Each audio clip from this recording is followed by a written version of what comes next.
Hi, kids. Welcome to this week's episode of Bedtime Stories with Uncle Joe.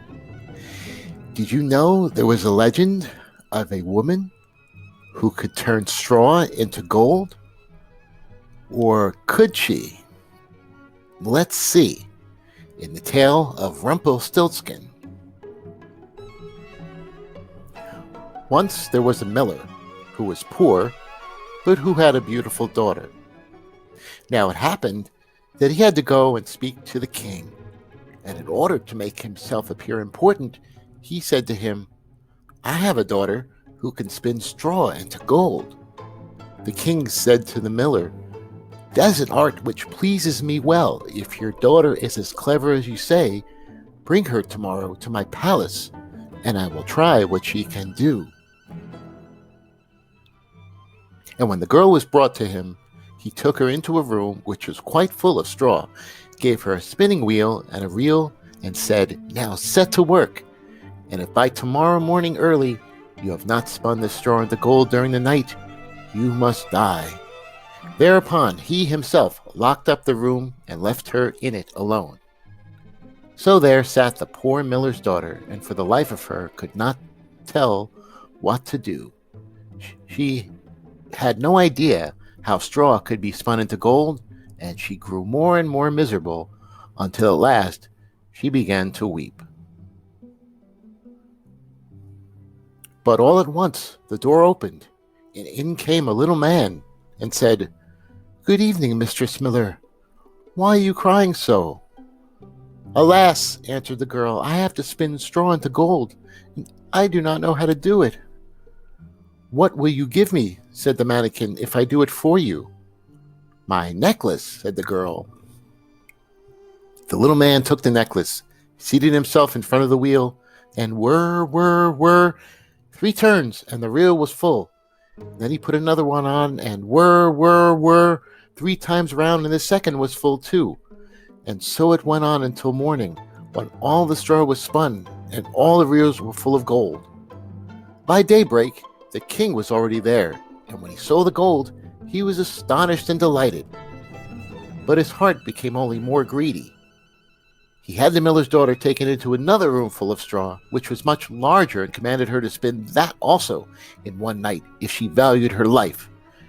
The girl knew not how to help herself, and was crying when the door again opened, and the little man appeared, and said, "What will you give me if I spin this straw into gold for you?"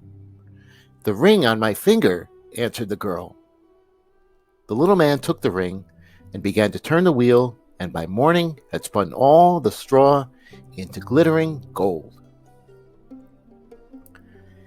The king rejoiced beyond measure at the sight, but still had not enough gold, and he had the miller's daughter taken into a still larger room full of straw, and said, "You must spin this too in the course of the night, but if you succeed, you shall be my wife." "Even if she be a miller's daughter," thought he, "I could find a richer wife in the whole world." When the girl was alone, the mannequin came again for the 3rd time and said, "What will you give me if I spin the straw for you this time also?" "I have nothing left that I could give," answered the girl. "Then promise me, if you should become queen, your first child." "Who knows whether that will ever happen," thought the miller's daughter, and not knowing how else to help herself in this strait, she promised the mannequin what he wanted, and for that he once more spun the straw into gold. And when the king came in the morning and found all he had wished, he took her in marriage, and the pretty miller's daughter became a queen.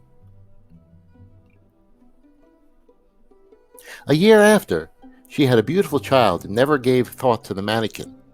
But suddenly he came into her room and said, "Now give me what you promised." The queen was horror-struck and offered the mannequin all the riches of the kingdom if he would leave her the child. But the mannequin said, "No, something that is living is dearer to me than all the treasures in the world." Then the queen began to weep and cry, so that the mannequin pitied her. "I will give you 3 days' time," said he. "If by that time you find out my name, then you shall keep your child." So the queen thought the whole night of all the names she had ever heard and sent a messenger over the country to inquire far and wide for any other names that there might be. When the mannequin came the next day, she began with Casper, Melchior, Balthazar, and all the names she knew, one after another. But to every one, the little man said, "That is not my name." On the second day, she had inquiries made in the neighborhood as to the names of the people there, and she repeated to the mannequin, most uncommon and curious, "Perhaps your name is Short Ribs, or Sheepshanks, or Lace Leg." But he always answered, "That is not my name." On the third day, the messenger came back again and said, "I have not been able to find a single new name, but as I came to a high mountain at the end of a forest where the fox and the hare bid each other good night, I saw a little house, and before the house a fire was burning, and round about the fire a ridiculous little man was jumping. He hopped on one leg and shouted, 'Today I bake, tomorrow brew, the next day I'll have a young queen's child. Ha! Glad am I that no one knew that Rumpelstiltskin I am styled.'" You may think how glad the queen was when she heard the name, and when soon afterwards the little man came in and asked, "Now, Mistress Queen, what is my name?" At first she said, "Is your name Conrad?" "No." "Is your name Harry?" "No." "Perhaps your name is Rumpelstiltskin." "The devil has told you that! The devil has told you that!" cried the little man in his anger. He plunged his right foot so deep in the earth that his whole leg went in, and in rage he pulled at his left leg so hard with both hands that he tore himself in two.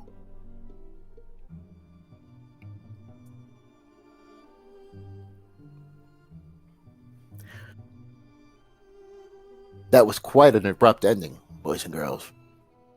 Know that it's only a legend, and people can't really tear themselves in two. Straw cannot be spun into gold. However, if you're comfortable, you have a nice place to sleep, you're rich beyond any measure. Have a great night.